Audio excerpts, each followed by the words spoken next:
So let me see. I see a lot of participants join today. So uh, good evening. I think most of you have joined from India as well. So good evening to most of you.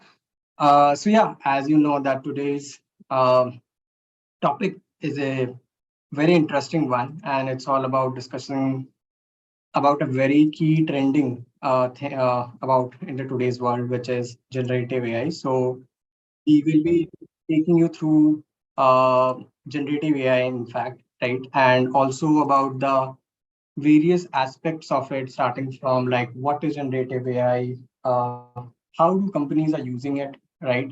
And what are the developments and why it makes uh, what makes generative AI special today, right? Like what is that thing which is making everyone speaking about generative AI, and also what is the next big thing happening, right? So specifically from the evolution of analytics and data science perspective, right?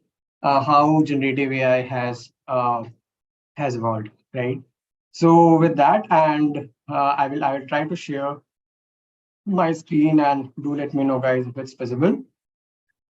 Also, any point of time, if you have any questions, do let me know, right? And in all of that, I know I forgot to introduce myself. So my name is Arpindu. Yeah, so I am a data scientist with almost 9 years of experience, right? So I'm currently working with Accenture AI as a data science manager, specializing in marketing and pricing domains. I have a huge interest in natural language as a vertical, and since the inception of natural language, right? So there has been so many developments, including NLP, NLU, NLG, right? And now is the time of generative AI, right? So yeah, that's a quick intro. And as I mentioned, I want this discussion to be very active. I know there's a lot of buzz, and you might have a lot of questions in kind of our in your mind, right? So feel free to ask. Okay. With that, let me try to share my screen, and let me know, guys, if it's visible. Is it visible, guys? Let me know. Yes, sir. Okay. Yes. For all. Yes, is it Yes, available? sir. Yes, sir. Okay. Perfect. Cool. So before even starting on generative AI, right? So I would start with a very simple introduction about generative AI, right? Before getting into too many details of it. So a very simple example of a generative AI to start with is, and something which you can always maybe see in the real life scenario. So if you ask, right, I'm sure you all of you guys are aware of a chatbot, right? What is a chatbot, guys? A chatbot is specifically where you set, let's say you ask something and there is a response to it, right? Right. So let me, if I ask a chatbot that, can you tell me let's say the street layout of Connaught Place, right? So if I ask this question to a chatbot, the chatbot will now come with an answer explaining the details of it, right?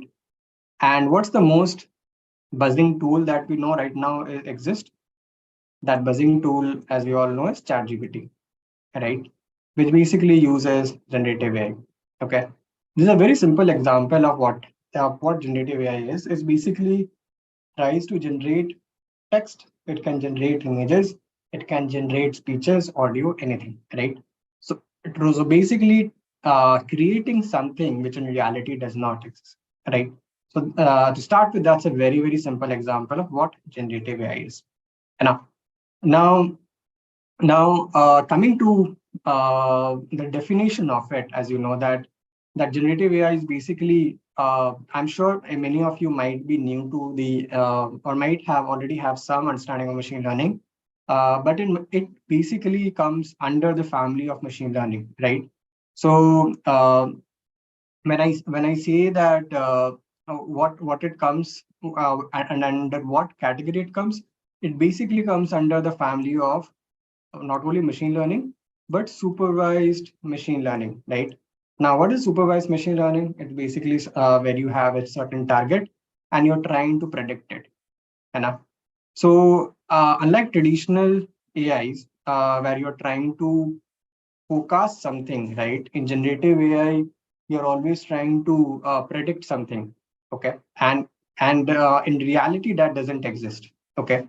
So the example which I was giving about a chat bot giving answers to your responses, right? So that answer, does it existed in reality? No, right? But whatever question you ask, as a response to that, it will generate an answer, right? So that's a very key difference between generative AI and in traditional AIs, because in traditional AIs, you specifically have a particular target, right? A target variable, and you are trying to predict it. But in generative AI, you are trying to generate something which does not exist in reality. And there are various techniques like generative adversarial networks or VAEs, right? And even autoencoders that allows you to basically train these models. These models obviously rely on much and many more parameters, right? So for example, training a linear regression model might require only 5 parameters, but a model like ChatGPT, right, might be trained upon billions of parameters, right? So that's one of the key difference about generative AI, that it's obviously is being trained on a huge volume of data, as well as on huge parameters, right? And the applications or the use cases of generative AI is vast. Obviously, it's a potential opportunity, right? And uh, I was reading this article. I'm sure a lot of you guys might be using Microsoft Teams, right? How many of you guys use a Microsoft Teams here? Just sensing it. How many of you guys use Microsoft Teams here? I used to. Hello, majorly of you, right? Yeah. Yeah. So one Yes. of the things, if you know that Microsoft has acquired ChatGPT,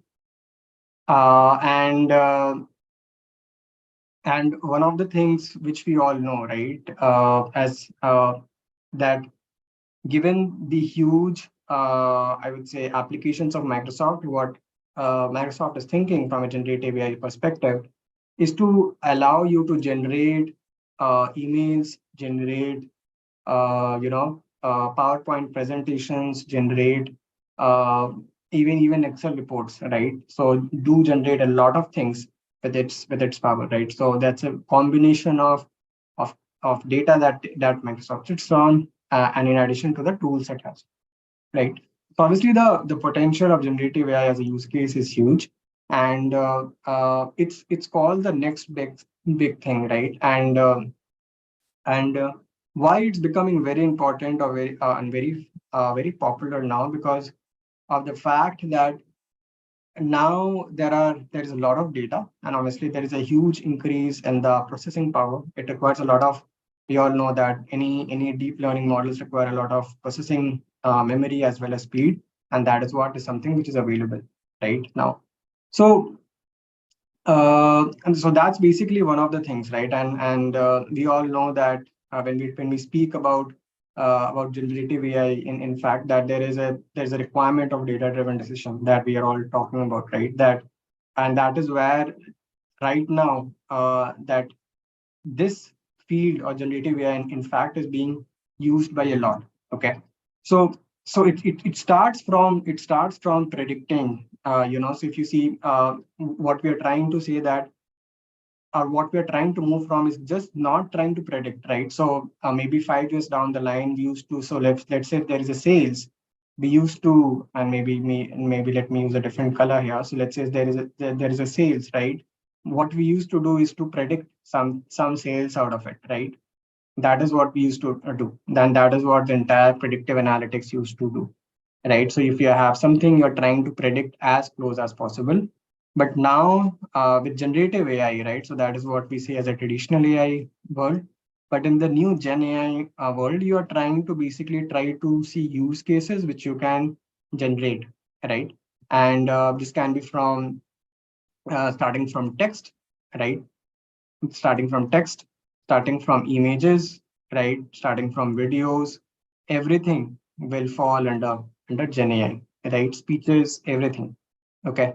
Obviously, there is a lot of scrutiny around it. There is this specific field called responsible AI, which talks about how we should responsibly use AI, and that's where the entire context of using bias and being uh, mindful of what kind of techniques we are using. Right now, one of the things that we all know, right? So, and that is the thing which I was initially stating, right? So there is a chatbot, and you are trying to ask something, right?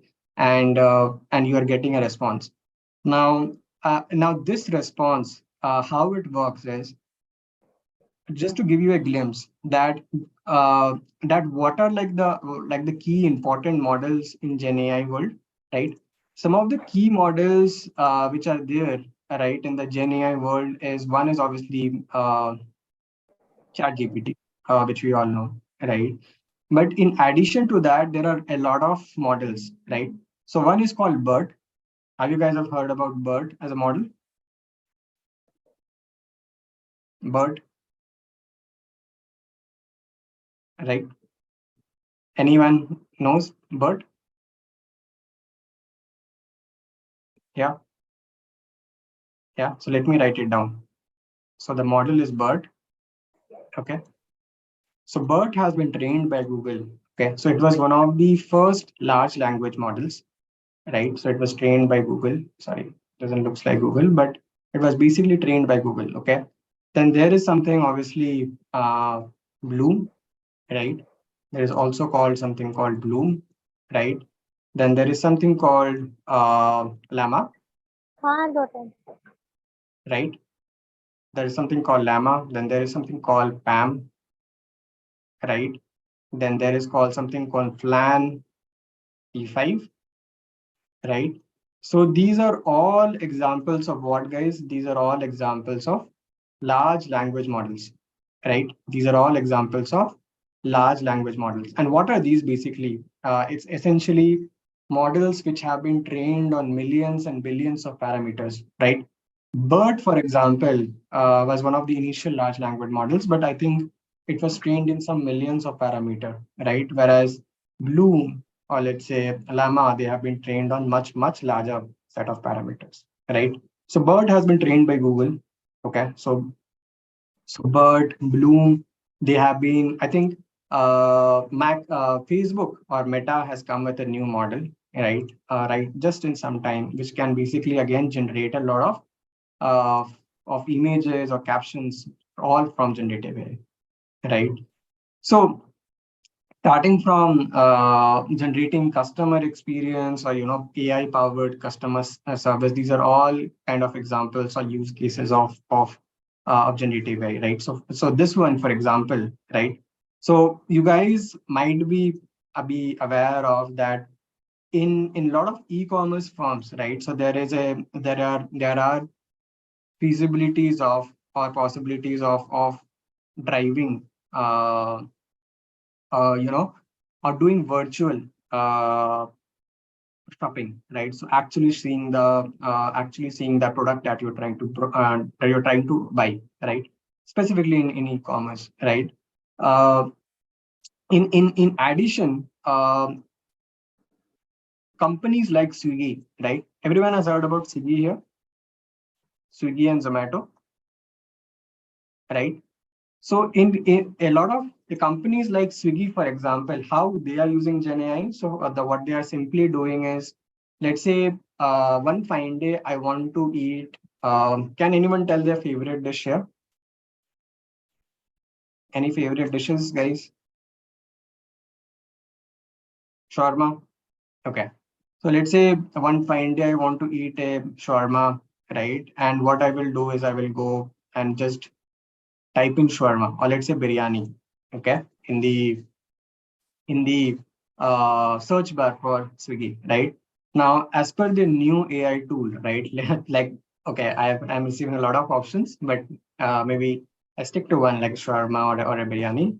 So what Swiggy has done using the concept of Gen AI, right, or generative AI, is that they will not only give you, and that's exactly what they are doing, right? They will not only give you the recommendations for biryani, let's say if you have asked for biryani, but they can also give you a combo pack of what everything should come with biryani, right? So let's say you want to have a Pepsi, or let's say you want to have a gulab jamun or whatever, and it can generate a combination of the things that you would want to order, right, or you would like to order, right? So in a way, what it is doing, it's allowing you to have more options at place, and and in a way kind of tempting you to buy, right, more. Okay. Similarly, something like an virtual AI studio, right? So where you are going and meeting your virtual avatars, or let's say trying to see things in reality, that's all example of enhancing the customer experience, right? So that's how basically a lot of these companies are using basic like Gen AI kind of and cases, right, to basically improve the customer experience. I will tell you that it's still testing the waters. There is a lot of potential to achieve, but this is one of some of the specific things, right, which is happening, right? Specifically in finance, how many of you guys are from the finance background here? Anyone of you from finance background?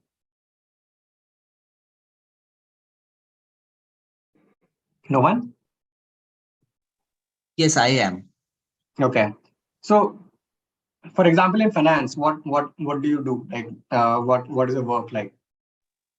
So my work is basically yeah, I'm in asset management company JP Morgan. Mm-hmm. So I my daily life thing is to analyze Hmm. stocks and valuing that particular stock. Right.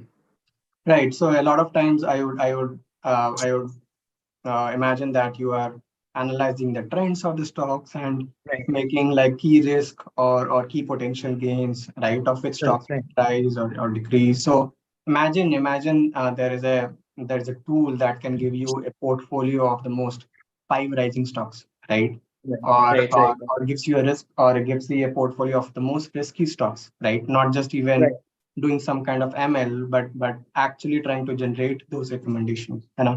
So that is Yes. Yes. where Yes. that is where again Gen AI comes into picture, right? So it can basically not just into terms of stocks Mhm. and equity management, but even in terms of fraud detections, or even trying to any kind of risk management, right? It can even Mhm. generate strategies. So Mhm. I'm sure big giants like JP Morgan, or even banks, right? Like Amex or HSBC, Mhm. whatever the big names are, they are Mhm. also trying to use a lot of implementations of generative AI. Now, one Okay. of the limitations is that obviously the ability to train such kind of models and ability to Mhm. have such kind of data, right? So that's one of the key, I would say, initial, I would say, bottlenecks which every company will face, like to have so much of data. So generally, the way the model gets trained in generative AI, just to make you guys clear, like what do you think, like how a generative model gets trained? No, I do not have any idea regarding that No worries. because I was actually about to ask you one question regarding this only. I mean, Sure. actually, my company basically deal with that kind of thing, what I told you earlier. Mm-hmm. And the thing is, they use Alteryx in this particular thing Sure. for reporting purpose. So, Right. how can AI be helpful to me to do all this particular thing in Alteryx? I need that kind of information from you. Sure. So I'm sure Alteryx is more of a visualization and a reporting Right, tool. It's not right, an right, it's right. not a modeling tool. So Hmm. imagine now how AI can help you. So imagine, let's say you're dealing with a portfolio of 50 stocks, right? Okay. or Okay. let's say you're dealing with a portfolio of 10 key companies, right? Mhm, And mhm. and I'm just making it up. Let's say you want to track the performance or you want to predict the performance of these 10 companies in next 6 quarters, next Mm, 6 months, and also next 1 year, right? Both a short term mm. and a long term. So Right, right. how AI can basically help you is to not only forecast, right? So Mhm. not only forecast their future performances, but also give prescriptive recommendations that if there are, let's say, if you have access to the financials of the company, or let's say access to the balance sheets and all of that, it can Right. also tell you that what is the reasons behind the risk, right? So That that means is the why, insights of the company, right? The yeah, particular company for which I'm researching for. yeah, and that is not something which someone has to book and read, right? Someone doesn't have to go through research papers, or someone doesn't has to sit and read all the financial statements. Yeah. Uh, yeah, So but basically, basically, what kind of tool actually it is being used? I mean, AI is the platform that, okay, mhm, AI can be used for this particular matter. Okay, yeah. I understand that. But Mm. what kind of tool I So yeah, should be in terms, using in the near future to, to answer your question in terms of tools, so basically there are two major kind of tools, right? Mhm, Let's see if you're mhm, not going into an Gen AI kind of world, more of, let's say, more of traditional AI or even an ML. So things mhm. Python and Spark should work, right? Okay, So okay, let's say okay. if you are moving into a more of a Gen AI world, so obviously you will be working on cloud. Okay. Cloud. Okay. In Mhm, cloud, you will be working with, let's say, an Vertex AI, or let's say, an SageMaker, or let's say, an mhm, Databricks, right? mhm, So mhm, mhm, mhm. these are all examples of your tools or actual platforms, right, where you will be Okay. writing the code. So, an Vertex AI, Okay. or let's say, an ADB, or as your Databricks, or let's say, an SageMaker, right, where you will be Okay. actually coding. Okay, that means in finance background, these kind of these are the softwares which are used for AI, right? Right? These are the tools which are Yeah. actually based on AI. Okay, okay, Yep. I got Yep. it. Yeah, Yep. So it's got it. not actually in finance, but in fact in any No, most I of am the basically asking about the finance part yeah, yeah, because I obviously, understand you are hmm, asking for finance, but in general, overall, these would be the tools that is used across any and every industry. yes, that is so okay because every other institute uses the different kind of tools. They have their other set benchmark set for that particular tool. I Right. understand that, but is there any specific tool which is actually being used in finance world? I mean, these kind of companies, JP Morgan, McKinsey, Barclays, they use this kind of. I mean, do you Yes. have any Mostly that it kind would of be cloud. Yes, specific? mostly it would be cloud. That's what Okay, it is, right? And a few of them will also be using SaaS as a tool, right? okay, But yes, that's the range of tools it gets used okay, on. okay, okay, okay. Okay. Thank you. Cool. Others, any questions to tell here? Let me know.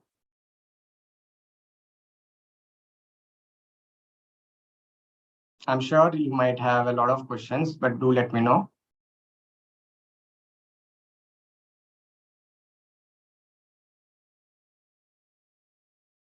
Okay. So I was mentioning, right, and let me try to complete this AI in finance, and then we can move and talk about a few of the use cases in healthcare as well. So the other kind of use cases that we all know is like personalized financial services, right? So basically generating very personalized recommendations, right, based on, let's say, I am very high ticket spending customer, or let's say I am a customer who is very risk averse, right?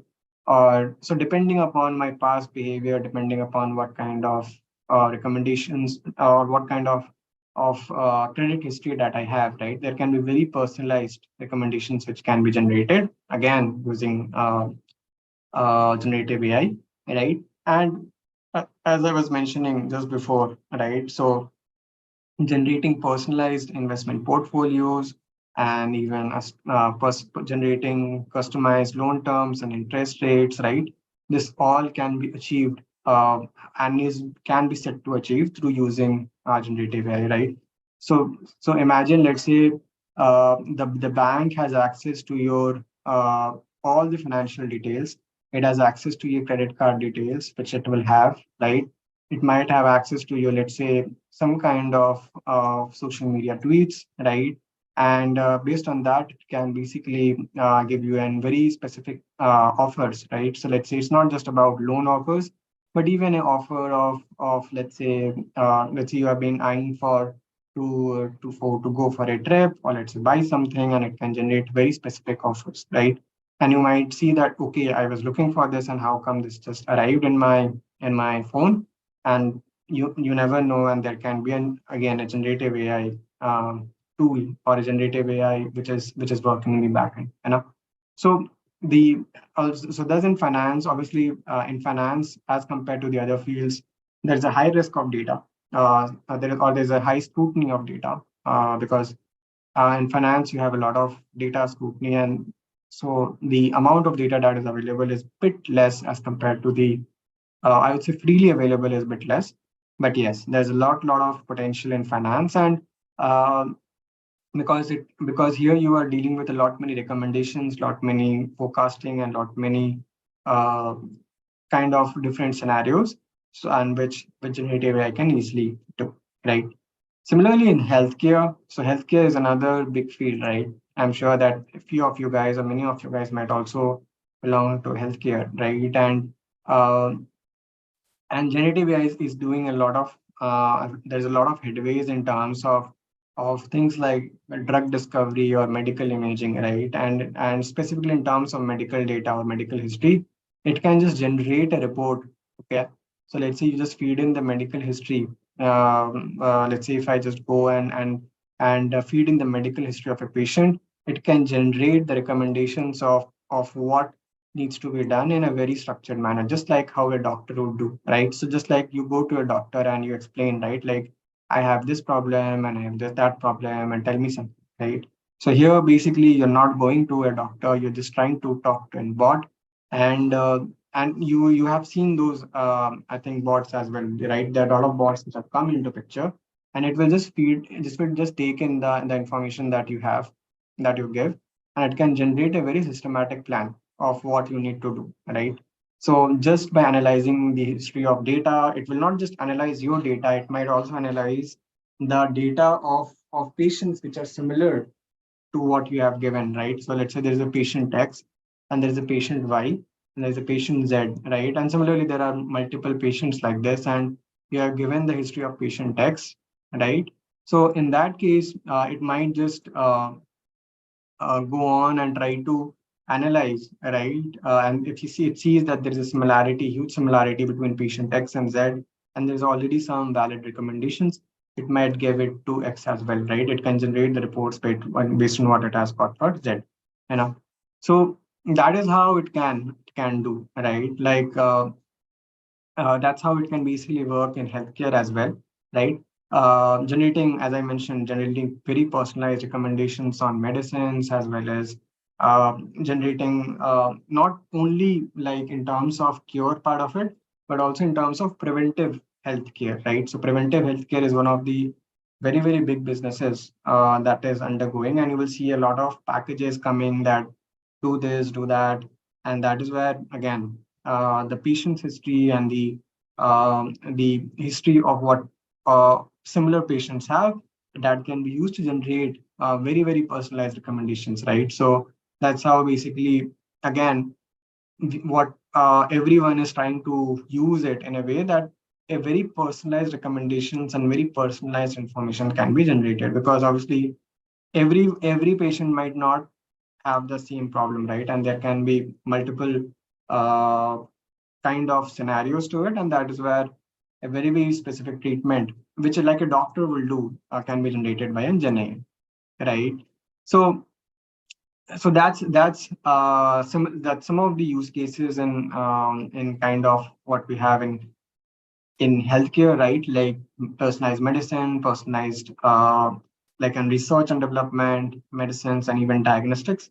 So even generating images, right? So let's say if I have a certain let's say a patient has a certain disease, okay, and it knows that it can go bad in the coming months or coming years, right?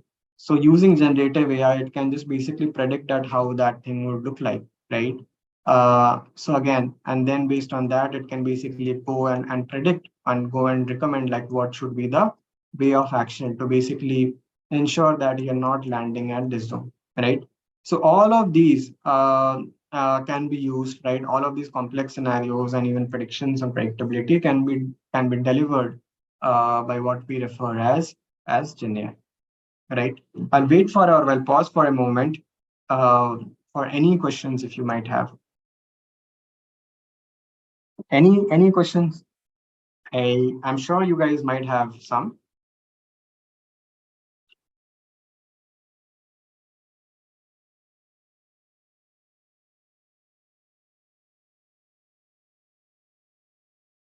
All good, guys? Yes, all good. Till you? Okay. Yes. Okay. So yeah, similarly in robotics, like there are the few use cases which I've talked about, right? Like in finance, similarly in healthcare, right? Similarly, a lot of use cases exist in robotics as well, right? So you guys have heard about, I think, Boston Dynamics, right? So that eight-legged robots. I'm not sure. So there is, how many of you seen that eight-legged robot? Have you seen something like this? Yeah. So this eight-legged robot which comes in and can do like any task similar to what a person can do, right? So any of these like surgical robots or even providing precision, right? And precision operations can be handled, right? Even from manufacturing to healthcare, in specific areas of hardware also, right? That's where Gen AI can come in, right? Basically ensuring that one can navigate just like an person, right? And not uh, basically takes a right decision, right? Just like robots. Okay. Similarly, in automotive industry, yeah. Uh, I will answer to that question, Paul. Possibly in some time. Yeah, it's a very frequent question, but I'm not an expert to answer that. But yes, I'll share my point of view. Uh, but yeah, similarly in automotive industry, like specifically in cars, right? So again, there's a lot of potential in terms of generating actions, right? Just like let's say a person comes in the middle of a road, a human will stop, right? Similarly, when we are talking about driveless or cars which are driverless, right? It's self-driving cars. So they can also basically take those kind of actions by itself. So in any and everything like these, right, are examples of how Gen AI can work, right, without basically ensuring that we are going in the right direction, right? So something like sorry, and the last one, which I feel like is the retail one, right? So in retail one, you are basically have access to a lot of keywords like shoppers, keywords, their hashtags, right?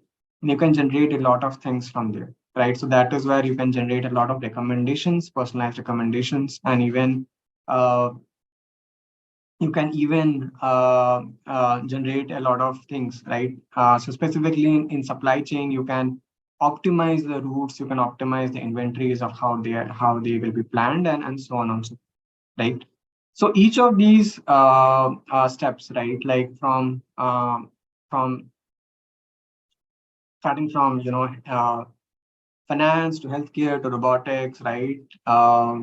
Retail. These are all examples of how basically one can use Gen AI, right? I'll try to talk about Gen AI a bit more before I know we have some time left, and hence that is where I would want to talk about the way Gen AI works. And let me try to share an Excel for you guys before I do that. Okay, and let me know, guys, if it's visible.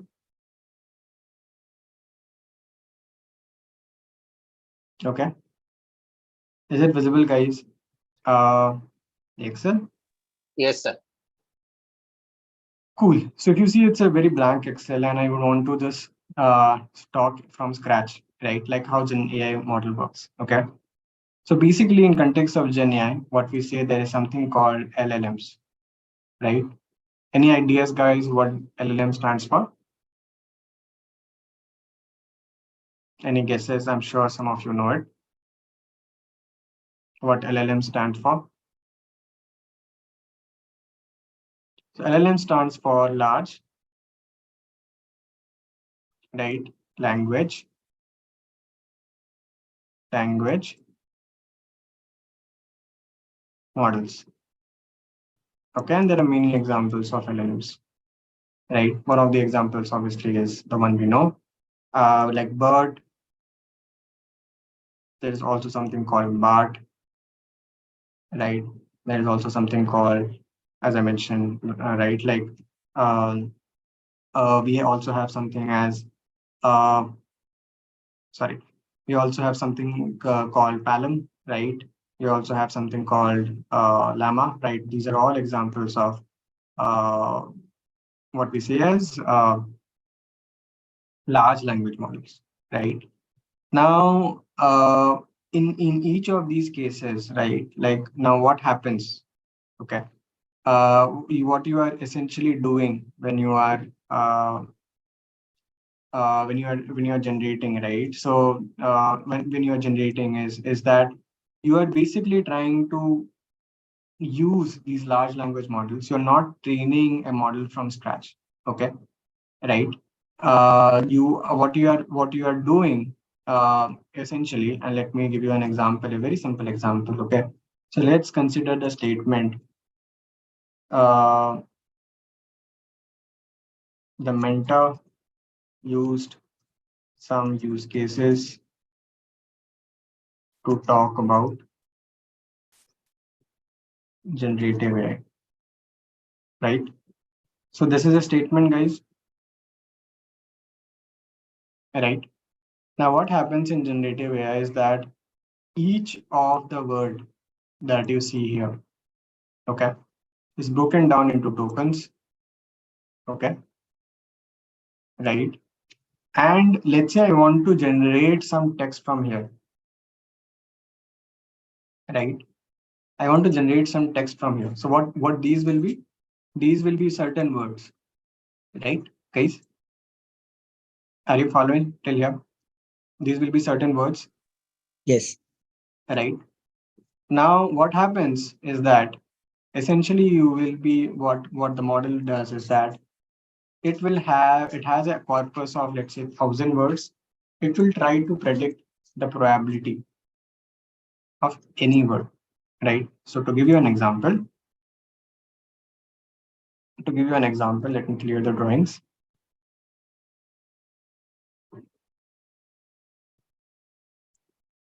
The T was great, right? The T was great. I need to complete it, right? Now, if I need to complete it, you know, so something can be that the tea was great. One sentence can be I drank it. Other sentence can be the tea was great.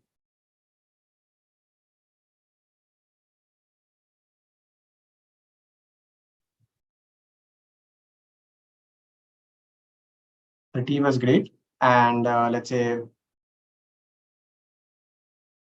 I kept it aside, right? That can be also a statement. That the statement can be the tea was great. I went to uh, the let's say the canteen, right? There can be any n sentences, right? Now, what generative AI does? Okay, so these are my generated words, right, guys? Right? These are my generated words. So what happens in generative AI is basically it's trying to predict among the universe of words the probability of the next word. right? And let's say out of all these words, drank came with the highest probability, right? And hence drank will be selected. And after that, let's say with the synergy of it, let's say it comes as the next probability. So this will be generated, right? So that is how your generative AI works, right? And one other key thing about generative AI, guys, is that as I talked, there are certain large language models, and you do not train a generative AI model from scratch. Basically, leverage this model, import this model, and use the new data which you have. So let's say this is my new data I have, and basically plug it in this model, right? And use this model in addition with the new data and try to generate something new, right? So this is the new text or the new image that I've generated.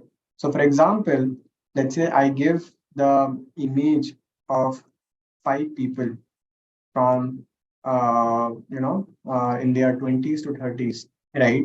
And with these 5 images, I ask the algo to generate a new image of a person which doesn't exist, right? So in this case, what it will try to do is that it will try to generate an image, but in the image that it generates, it will try to add some noise, right?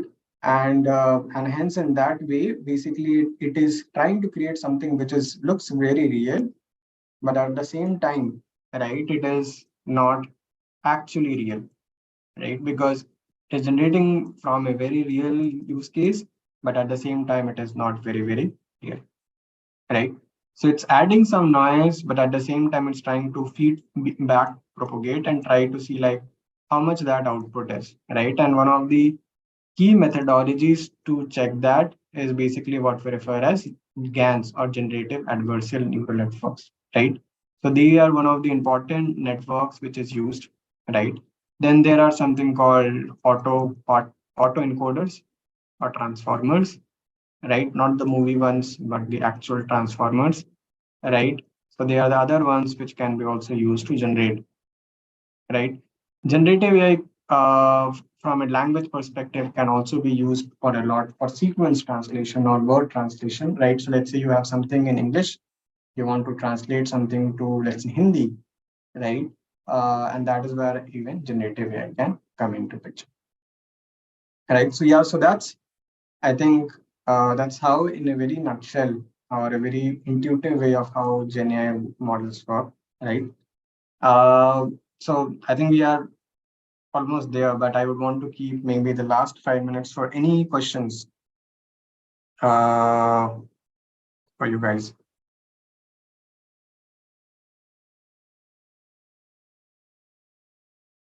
Let me know.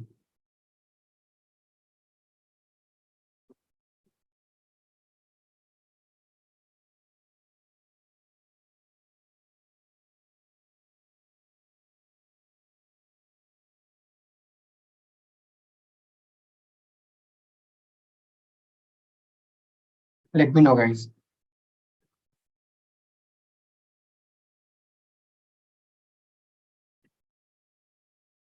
I hope you guys. Hello. Yes, there is someone I asking. want to ask that how Hmm. generative AI is used in cloud computation. How generative AI is used in cloud computation, Rosikesh? Yes, cloud So, foundation. Is there any use of hmm, AI in cloud work? yes, there is. So let's say if you want to orchestrate something, right? You want to deploy some pipelines and you want to generate some codes, right? You can even be used, even you can even use generative AI to basically extract and execute codes, right? And not a particular developer can sit and write codes. So all of this can be generated in the cloud and for the cloud. Can you please elaborate for me how can we use that and what tool we have to use it? Like any of the cloud tools, right? Like let's say GCP or uh, Google Cloud or AWS, you can basically use generative AI to even generate codes, right? Which can orchestrate your pipelines in the cloud. Okay, thank you. Sure. How AI can be used in marketing and sales. So, Vaishali, again, basically generating a lot of uh, generating a lot of we can use generative AI to generate a lot of recommendations, right? And it's personalized marketing recommendations. So instead of mass marketing, imagine a very personalized marketing, right? Let's say email from generative AI coming to talk about some very personalized offers, right? So that is one of the uh, very important recommendation that can be generated to generative AI, right? Similarly, in manufacturing, setting up processes, setting up workflows can be again generated through generative AI, right? Chat GPT, coding for Chat GPT. So basically, one of the things about generative AI is that it works on something called uh, prompt, right? Prompt engineering, and you guys can research about it. And if there is some in next session, we can talk about it. So the coding in Chat GPT works on prompt engineering. So basically, you give a prompt, right? So let's say you tell me about 1 plus 1, and that is a prompt. And if that, it can be various type of prompts, right? Like a 0 shot prompt or a 1 shot prompt or a 2 shot prompt. And let's say 0 shot prompt, you just ask a question and the answer needs to be expected. 1 shot prompt, you ask a question, but you give an example of how it is solved, and then you expect answer. 2 shot prompt, which means you give two examples and you expect answer, right? So basically, ChatGPT uses a coding infra like in prompt engineering. It uses decoders as a model, right? Overall, and so there are different kind of large language models like decoders, encoders, and so on and so forth. But yes, ChatGPT is a decoder model, right? AI is a help in after sales service, again generating a lot of feedbacks, generating a lot of personalized offers, which can be used for cross sell or upsell, can also be used for after sales. One of the major disadvantages, Geeta, Anjali, um, is that, or Geeta, is uh, that it can be used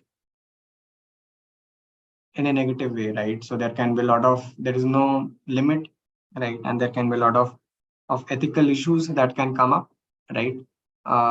There can be bias in your model, and there can be used in so many negative ways, right? So a lot of things we have seen about deep fake videos, and it can be used in so many and different ways. So that was one of the very key disadvantage of AI, right? Yes, but that's where the regulations, and that's where a lot of people are talking about regulating AI and all of that, right? So that we ensure that we are not using it in any adverse manner, right? So yeah, but that's one of the reasons, and there can be there are other disadvantages as well, right? uh no, it will not, it will not replace our jobs, it will not replace humans. So but yes, there is always this debate which goes on, that it's obviously becoming strong, but yes, it's people who are training it. It's you and people like you and me. So it's obviously, it might augment things, but it will never take, right? So I think we are on the top of the hour, guys, and apologies, I need to leave for another call. Uh, I think it was a very good session. And I think a lot of you joined, and I'm sure like you guys should have gotten some kind of idea about generative AI and about the different use cases that we can have, right? And also about how it works in general, right? So yeah, and always we will might have other sessions on generative AI as well, where we can talk a bit more about in terms of the actual modeling perspective, right? But yeah, I think thanks all for this, attending this session. And I think you can also subscribe like to the IV's YouTube channel for many such videos.